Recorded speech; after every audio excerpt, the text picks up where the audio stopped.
2022 жылдын жазына карата Токтогул суу сактагычындагы суунун көлөмү 5,5 миллиард куб метрге чейин түшүп кетиши ыктымал. Учурда көрсөткүч төмөн. Көлөм 8 миллиард куб метрден ылдыйласа, авариялык кырдаал жаралып, каскад ишин токтотууга туура келет. Бүгүнкү күндө 8,63 миллиард куб түзөт. Суунун келиши 363 куб секундасына, чыгымы 317 куб секундасына 21 апрель күнү. Кестеги суунун көлөмүн көбөйтүү үчүн коңшу өлкөлөрдөн 3 жылдык мөөнөткө электр сатылып алынууда. Казакстан жана Өзбекстан менен сүйлөшүү жүрдү. Сүйлөшүүлөрдүн негизинде биз товар алмашуу механизмге токтодук. Быйыл Казакстан бизге 900 миллион киловатт-саат электроэнергияны быйыл берет. Себеби биз быйыл өтө муктаж болуп атабыз электроэнергияга. Ушул 900 миллион киловатт-саатты биз быйыл алсак, биз эквиваленттүү көлөмдү Токтогул ГЭСте сууну толтура алабыз. Бул электроэнергиянын алуунун мааниси ошол, сууну толтуруш. Анан ушул эле электроэнергияны биз 3 жылда Казакстанга кайтарып беребиз. Сууга бай Кыргызстан жарыкты экспорттоочу эмес, импорттоочу өлкөгө айланганы кейиштүү. Бул тууралуу өлкө башчы Садыр Жапаров кечээ энергетика тармагынын адистери менен жолукканда белгилеген. Президент жагдайды оңдоо үчүн кечиктирилгис чараларды көрүүнү талап кылды. Бүгүнкү күндө энергетикалык компаниялардын карызы 129 миллиард сом. Подстанциялар менен линиялар начар абалда. Буга оңдоп түзөө иштерине деп алынган каражаттардын максатсыз пайдаланылып, уурдалып кеткендиги себеп. Көйгөйдү чечип, энергетикалык каачылыктан чыгуу үчүн карыз албай, башка жолдорду издөө керек. Энергетика тармагынын жаңгаш айткан мындай оор абалын көрүп туруп, көрмөксөнгө салган саясий кайдыгерликти, волюнтаризмди токтотпосок болбойт. Кыскасы, энергетика тармагын сактап калууга тийишпиз. Аны сактап калуу үчүн көптөн бери топтолуп, бирок чечилбей келген көйгөйлөрдү чечүүнү ниет кылып, биз чечкиндүү аракеттердин баарына барууга даярбыз. Дагы кайталайын. Энергетика тармагындагы көйгөйлөр эмнеден улам жаралды. Түз эле айтайын, 30 жылдан берки айрым аткаминерлердин жеңил ойлуу саясий чайкоочулугунун айынан, эптеп эле уурдап калууну көздөгөн алдым жуттун мүдөлөрүнөн улам ушундай акыбалга кирептер болдук. Каатчылыктан чыгуу үчүн жаңы тарифтик саясат иштеп чыгуу сунушталууда. Электр баасына байланыштуу маселе буга чейин дагы бир нече ирет көтөрүлүп келген. Бирок чечкиндүү кадамдар жасалган эмес. Тармакта 40 жылдан ашык тажрыйбасы бар эмгек сиңирген энергетик Карпбек Алымкуловдун айтымында, буга чейин тариф экономикалык эмес, саясий социалдык маселе катары каралып келген. Бааны көтөрүү зарыл. Мүмкүнчүлүгү барлар толук төлөйт. Муктаждарга мамлекет тарабынан жеңилдик берилет. Карачы 129 миллиард. Эгерде өзүн өзү жапса, ушундай болот беле. Кээ бирлер туура эмес түшүнүп атпайбы? Мисалы үчүн тетиги Токтогул ГЭСинин чыккан электроэнергиянын эмеси 17 эле тыйын болот экен 1 киловатт сааты деп. Ал Токтогул ГЭСинин эмесинен чыгып атат. Аны Кыргызстандын баардыгына алып келиш керек. Анан элдин баардыгына таратып бериш керек. Ошолордун баардыгын алып келгенде бөлөк баа келип чыгат да.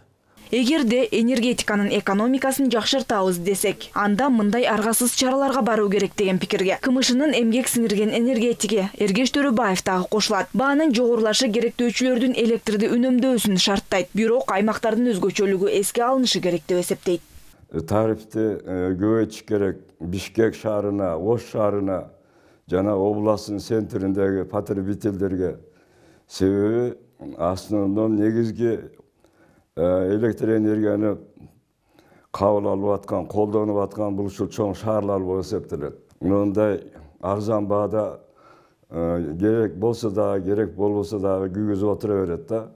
Бааны көтөрүп неме кылсак, бир жагынан эл чогуу аракет кылып экономить этсек, биз тезирээк оңоюраак чыгабыз ушул немеде ситуациядан.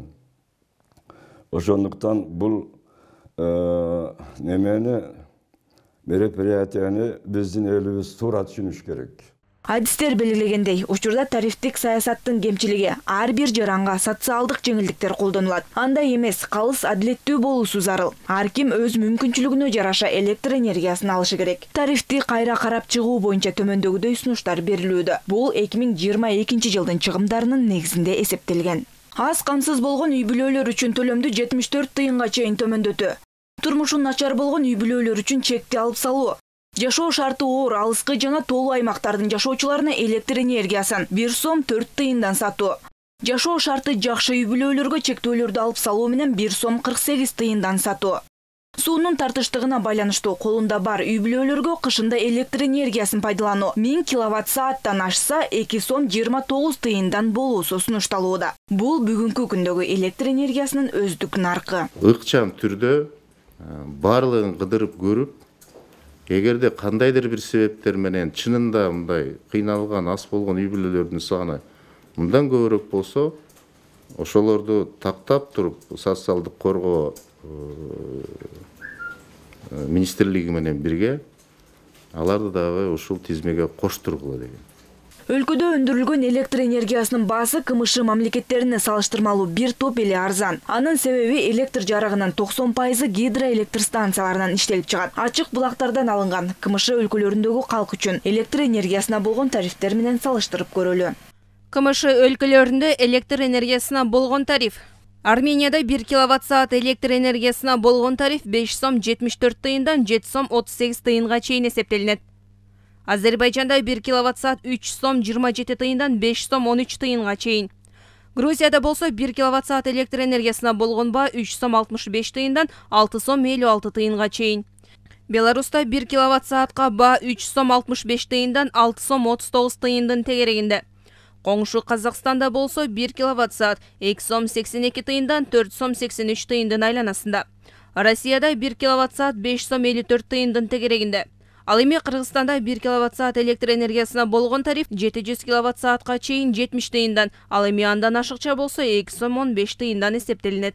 Бизде электр энергетика эң эле арзан. Мисалы үчүн Казакстанда алсак 3 сомдон 5 сом 7 сомго чейин. Россияны алсак 7 сомдон 10 сомго чейин. Шаарлар боюнча, областтар боюнча өзүнчө тариф коюлган. Мамлекет башчы жарык пайдалануучуларды катмарга бөлүп, бааны ошого жараша коюу керектигин билдирген. Электр энергиясына сунушталып жаткан жаңы тарифтик саясат августка чейин коомдук талкууда болот. Андан кийин гана акыркы чечим кабыл алынмакчы. Бактыгүл Султанбек кызы, Чыңгыз Токторбек уулу, ЛТР Бишкек.